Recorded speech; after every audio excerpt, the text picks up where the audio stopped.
मुंबई की सबसे डरावनी जगह। क्या आपने कभी सोचा है किसी इमारत की दीवार में चीखें कैद हो सकती है? यह मुकेश मिल की सच्ची और डरावनी दास्तान। कहते हैं इस मिल का नाम मुंबई की बड़ी मिलों में लिया जाता था। फैक्ट्री में आग लग गई, लोग इधर उधर भागने लगे और कई लोगों का कहना है किसी ने उसको अदृश्य हाथों से धक्का दिया।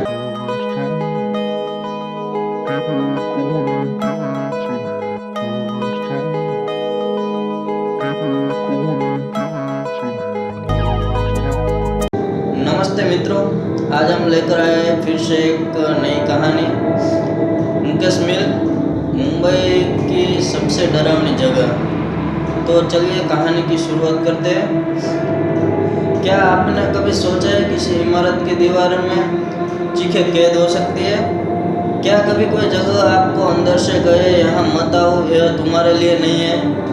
आज मैं आपको मुंबई की उस जगह पर ले चलूँगा जहाँ एक हादसे ने सब कुछ बदल दिया, जहाँ हजारों मजदूर की हंसी चीखों में बदल गई और अब वहाँ सिर्फ अंधेरा है और उन आत्माओं की शिक्सिया है। मुकेश मिल की सच्ची और डरावनी दास्तान।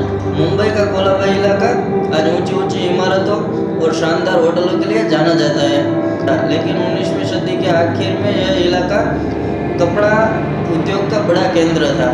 इसी समय 1870 के आसपास बनाई गई थी मुकेश मिल्स। उस वक्त यहाँ सैकड़ों मजदूर काम करते थे। सुबह से देर रात तक मशीनों की आवाज़ गूंजती रहती, मजदूर गाने गाते हुए काम करते और फैक्ट्री का पूरा माहौल जीवन से भरा हुआ था। कहते हैं इस मिल का नाम मुंबई की बड़ी मिलों में लिया जाता था, लेकिन शायद ही किसी ने सोचा होगा कि यह जगह एक दिन मौत और खौफ की पहचान बन जाएगी। फिर आया वो दिन जिसने सब कुछ बदल दिया।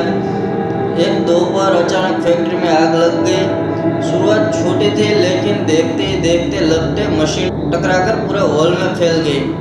लोग इधर उधर भागने लगे। जो मजदूर दरवाजे के पास थे वो भाग निकले, लेकिन जो अंदर थे वो धुएं और आग में फंस गए। कहते उस दिन पूरी मिल मजदूरों की चीखों से गूंज उठी। लोग खिड़कियों से कूदे, लेकिन कई जिंदा जल गए। कितने मरे उसका कभी सही हिसाब नहीं मिला। उस दिन के बाद इस मिल को कभी नहीं खोला गया। हादसे के बाद इस मिल को बंद कर दिया गया, लेकिन हादसे का साया यहाँ से कभी नहीं गया। धीरे धीरे ये इमारतें खंडर बन गई, टूटी दीवारें, जंग लगी मशीनों और चारों तरफ फैली वीरानी। स्थानीय लोग कहते हैं रात में यहाँ से अजीब आवाज़ें आती है, कभी मशीनों के चलने की आवाज़ तो कभी मजदूरों की चीखें। लोगों का मानना है कि उस हादसे में मरे मजदूर की आत्माएं आज भी यहाँ भटक रही है और शायद उन्हें अब तक शांति नहीं मिली।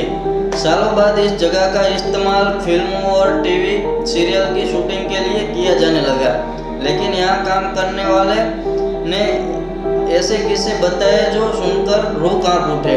कई बार कैमरे अपने आप बंद हो जाते, लाइट अचानक चपकने लगती, सेट पर अजीब सन्नाटा छा जाता। एक बार एक मशहूर अभिनेत्री ने शूटिंग के दौरान चीखते हुए कहा, यहाँ कोई और है, कोई मुझे कंट्रोल कर रहा है।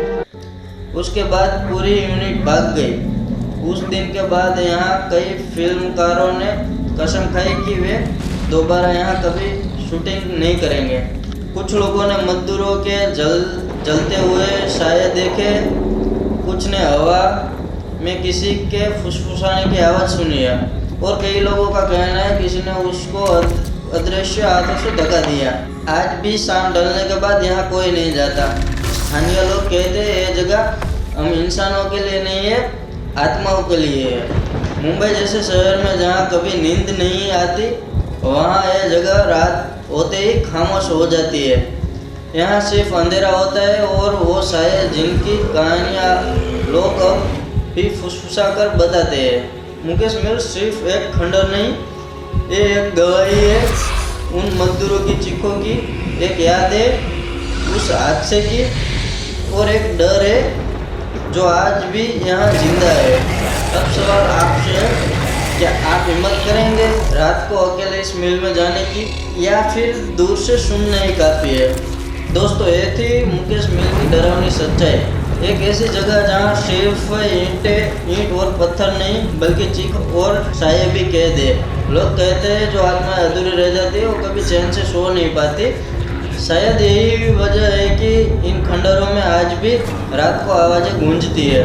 अब सवाल है, क्या ये सिर्फ अफवाह है या वाकई इन जगह पर कुछ ऐसा है जिसे इंसानी आंखें देख भी नहीं सकती। अगर आपको हिम्मत है तो किसी रात इन जगह पर जाइए और फिर बताइए, क्या आपने भी वही महसूस किया जो सैकड़ों लोग पहले से महसूस कर चुके हैं। लेकिन याद रखिए, हर जगह इंसानों के लिए सही नहीं होती। कुछ जगह सिर्फ आत्माओं के लिए छोड़ी जाती है। कहानी तो ख़त्म हो गई, लेकिन डर अभी बाकी है। अगर आपको यह कहानी पसंद आई तो लाइक कीजिए, शेयर करिए और सब्सक्राइब करना मत भूलिए।